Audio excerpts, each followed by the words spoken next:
நமகம் ஓம் நம சிவாய நமகம் ஓம் மைந்தனே நமகம் ஓம் நம சிவாய நமகம் ஓம் புதல்வனே நமகம் ஓம் நம புதல்வனே நமகம் ஓம் நம சிவாய நமகம் புதல்வனே நமகம் ஓம் நம சிவாய நமகம் வண்யந்து போதனே நமகம் ஓம் நம சிவாய நமகம் விக்னநாசாய நமகம் ஓம் நம சிவாய நமகம் ஈஸ்வராய நமகம் ஓம் நம சிவாய நமகம் சர்வ விக்னங்களை தீர்க்கும் விநாயகனே நமகம் ஓம் நம சிவாய நமகம்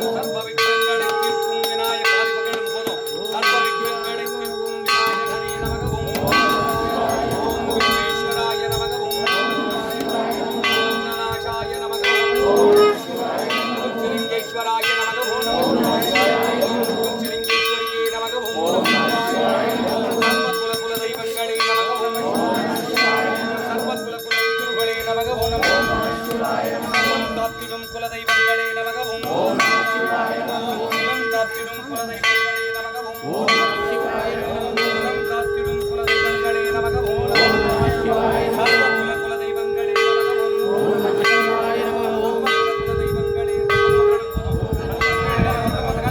சர்வ குலதெய்வங்களே நமகவும் ஓம் நம சிவாய நமகவும் அடிவரை கேட்கிறோம் சர்வ குலதெய்வங்களே நமகவும் ஓம் நம சிவாய நமகவும்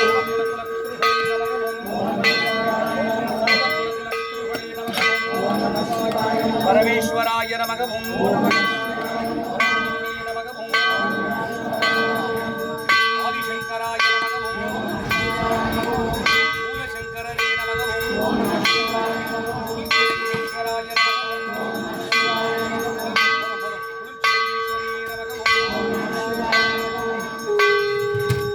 சிவாய சிவாய நம சிவாய ஓம் நம சிவாய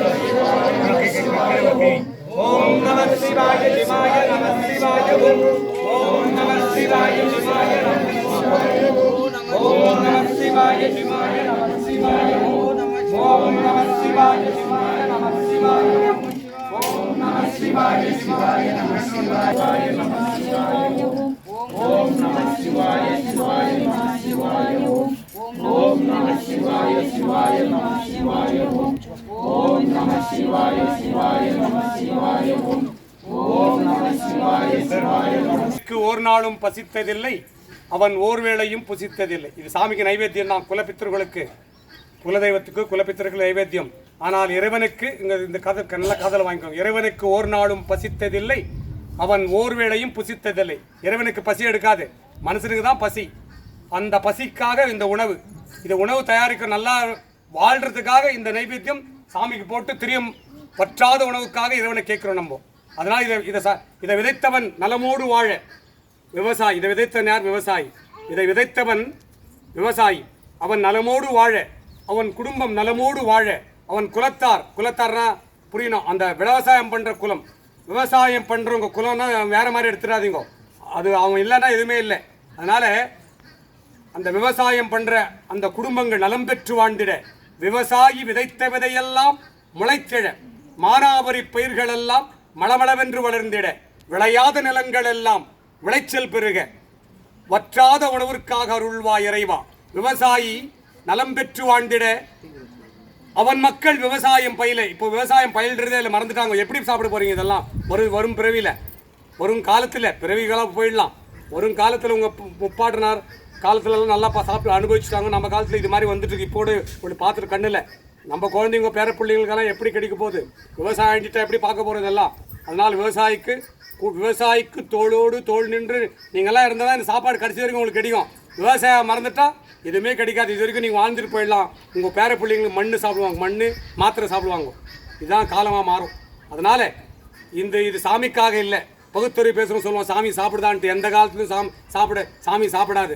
எந்த காலத்துலையும் சாப்பிட்டது இல்லை. ஆசாமிக்கு சாப்பாடுக்கு தான். இதை விதைத்தவன் சாமியாக சொல்கிறோம். நம்ம விவசாய சாமியாக சொல்கிறோம். எழுத்தறிவித்தன் இறைவன் ஆவான். அதாவது பாடம் சொல்லி கொடுத்தோன்னா கூட சாமி சொல்லிடுறோம். அதனால் குருமார்கள் எல்லாம் சாமி ரூபத்தாக பார்க்கும் ஒரு இந்திய திருநாடு இது. புரியுதுங்களா? அதனால் இந்த நைவேத்தியம் உங்களுக்கு வற்றாத உணவுக்காகவும், விவசாய நலம் பெற்று வாழ்ந்திடவும், விவசாய குடும்பங்கள் நலம் பெற்று வாழ்ந்திடும், வற்றாத மழைக்காக, வற்றாத நீருக்காக, ஏரி குளம் குட்டைகள் நிரம்பிட, குடிநீர் கிணறுகள் நிரம்பிட, பாசன கிணறுகள் நிரம்பிட, வற்றாத மழைக்காக இந்த நைவேத்தியம் இந்த நைவேத்தியம் இறைவனுக்கு வற்றாத உணவு கொடுக்க இந்த நைவேத்தியம் இறைவனுக்கு உங்கள் குலதெய்வத்திற்கு.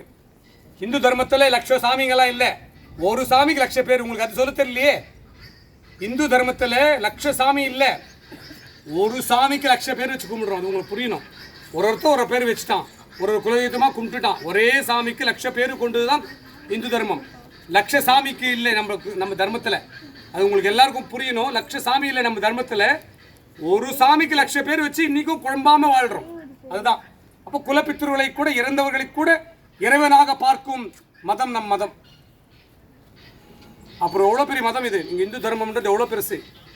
அதுக்கு தான் இறை பூமின்னு சொல்லுவாங்க, ருத்ர பூமின்னு சொல்லுவாங்க இல்லையா. அது ருத்ர பூமி இல்லை, இறை பூமி. பிணமல்ல, சவமல்ல, சிவம். அது மாதிரி புரியாது உங்களுக்கு எல்லாம். இதெல்லாம் வாழ்க்கையே புரியாது இல்லைங்களா. அதெல்லாம் சும்மா சோக்காக வாழ்றதுக்கெல்லாம் காமிச்சு போட்டிருப்பாங்க. அப்படியெல்லாம் இல்லை. அதனால எல்லாரும் நலம் பெற்று வாழ்ந்திட, உங்கள் குடும்ப மக்களும் நலம் பெற்று வாழ்ந்திட, உலக மக்கள் எல்லாம் நலம் பெற்று வாழ்ந்திட, உலக மக்கள் சுபிக்ஷம் அடைய, உங்கள் உற்றார் சுற்றார் சுபிக்ஷம் அடைய, இத்திருக்கோவிலுக்கு அனுதினம் நாடி வந்தவர்கள் எல்லாம் போன மகல்லி அமாவாசையிலிருந்து இந்த மகாலி அமாவாசை வரைக்கும் வந்து போன உங்கள் குலதெய்வத்துக்கு எல்லாமே இந்த படையில் பொருந்தும்.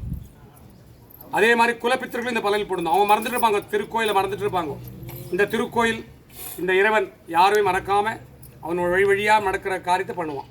அதனால் உங்கள் குலம் நல்லமாக வாழ்கிறதுக்காகவும், வற்றாத உணவிற்காகவும், உங்கள் குலம் நல்லா வாழ்கிறதுக்காகவும், உங்கள் குல மக்கள் சுபிக்ஷமாக வாழ்ந்திடவும், வாழையடி வாழையாக உங்கள் குடும்பம் சுபிக்ஷமாக வாழ்ந்திடவும் இந்த நைவேத்தியம் இறைவனுக்கு. இப்போ கூட சொல்கிறேன் இல்லையா, இறைவனுக்கு ஒரு நாளும் பசித்ததில்லை, அவன் ஒரு வேளையும் புசித்ததில்லை. நம்மளுக்கு வற்றாத உணவிற்காக இந்த நைவேத்தியம் இறைவனுக்கு காணிக்கையாக்கும். ஓம் நம சிவாய சிவாய நம சிவாய. ஓம் நம சிவாய சிவாய நம சிவாய.